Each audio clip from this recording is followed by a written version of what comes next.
lo largo de las progresiones, has aprendido que el ser humano tiene un dinamismo interno y externo que le permite conservarse y realizarse en el aquí y el ahora, en medio de su devenir histórico. Ese contacto cotidiano con sus circunstancias y situaciones está entretejido al conjunto de relaciones que lo afectan.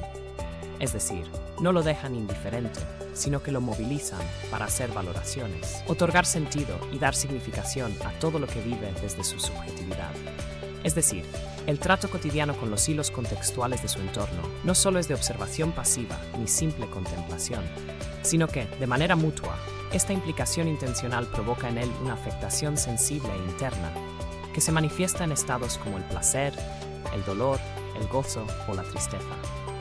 La experiencia del encuentro y contacto con lo otro, cosas, animales, instituciones, con los otros, semejantes, y con el otro, en su dimensión individual, única e irrepetible, permite un padecer, en el sentido de una afectación positiva o negativa, en la que en la experiencia de ese encuentro es posible encontrar resistencias, seducciones, negatividades, indiferencias, opresiones, esclavitudes, repulsión, pero también lo positivo, lo agradable, lo amable, lo complementario, lo placentero, etc.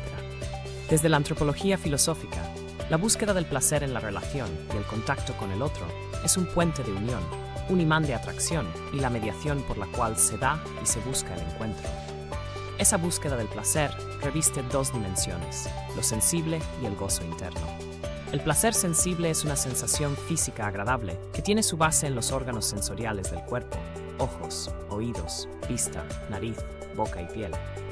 Depende de algún hecho o sensación corporal que lo provoque o suscite. Un beso, una caricia, un abrazo, un piropo, un masaje sensual, una mirada de amor, una canción romántica, un perfume, un detalle estético, etc.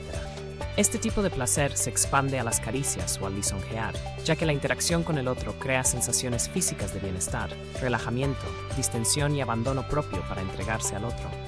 También provoca excitación, acercamiento corporal y el encuentro sexual.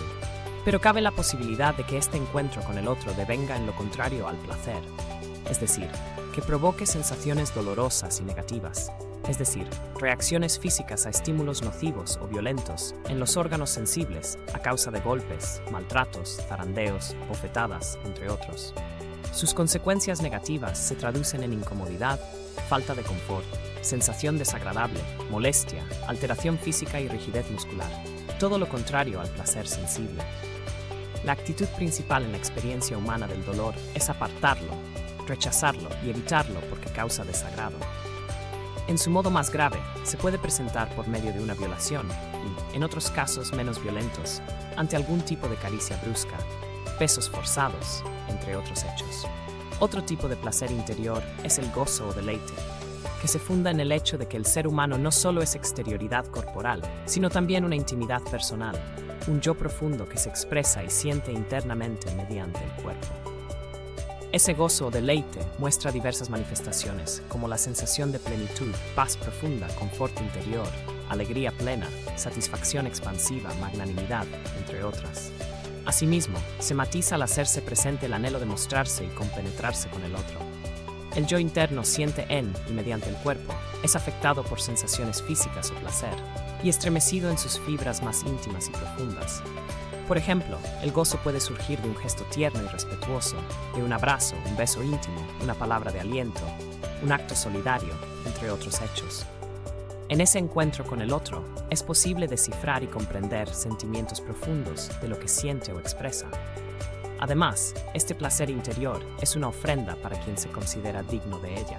Esa dádiva expresada y recibida es la condición que hace posible el encuentro pleno e intenso entre el yo y el tú, el otro. Es decir, ese deleite, unido al placer sensible, es el binomio perfecto de plenitud para cualquier interacción interpersonal. Para comprender con mayor profundidad la interactuación entre el placer sensible y la emoción, gozo, en una relación íntima de encuentro entre el yo y el tú, se comparte lo dicho por el filósofo Ramón Lucas, 2003. La psicología demuestra que las interacciones sexuales producen en las personas una doble reacción, excitación y emoción. Estas dos reacciones, aunque se dan juntas, se distinguen claramente. La excitación es más corpórea, mientras que la emoción afecta a la persona como totalidad. La excitación busca expresarse en forma de placer sensual y corpóreo, con una clara tendencia al acto sexual, mientras que la emoción provocada por otro ser humano no tiende al acto sexual, sino que se limita a otras manifestaciones emotivas. Como se ve, es muy clara la distinción entre el placer sensible, excitación corporal, y la emoción, que es internamente estremecedora. Bajo esta distinción, es importante mencionar que la búsqueda del primero llega de la interacción con el otro y puede darse sin la presencia de componentes afectivos o emocionales. Es decir, se busca el placer por sí mismo, sin que exista una vinculación emocional con el otro. Lo ideal, como se ha expresado, es la combinación del gozo interno con el placer sensible, que hace estremecer a las personas a plenitud, a partir de un compromiso y vinculación responsable. En el contacto y encuentro con el otro, surge en ocasiones lo contrario al placer interno o gozo, es decir, se presentan sensaciones como tristeza, pesar, amargura, disgusto o repugnancia, cuyo origen surge a partir de actos inmorales o acciones maliciosas que fracturan la dignidad del otro. Estas acciones indecorosas radican en aprovecharse del otro, al buscar un beneficio individual mediante la explotación laboral, ideológica, sexual y económica, que denigran y someten la integridad.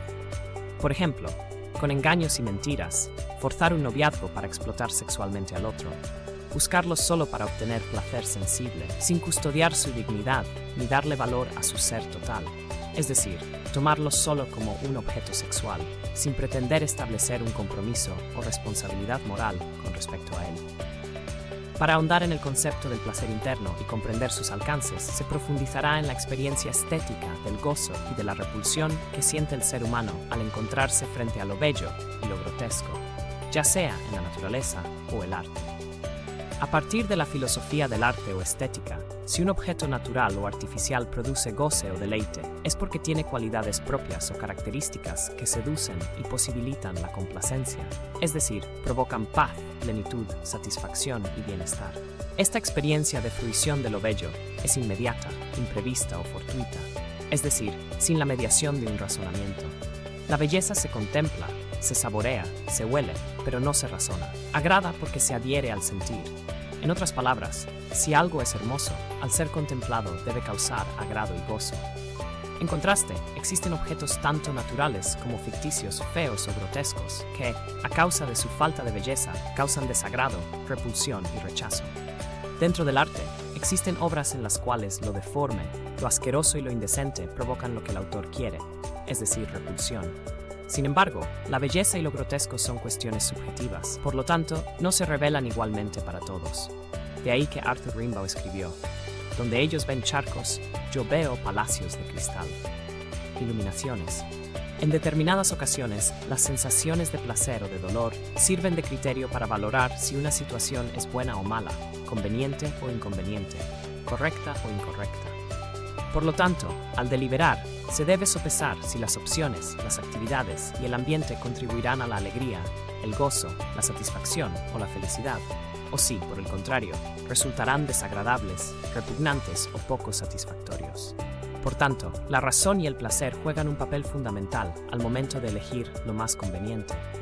Pero ¿qué pasa cuando un sistema, una institución o una relación entran en crisis y generan malestar interior, constante y oprimente? ¿Qué hacer cuando todo contradice el sentido de la libertad?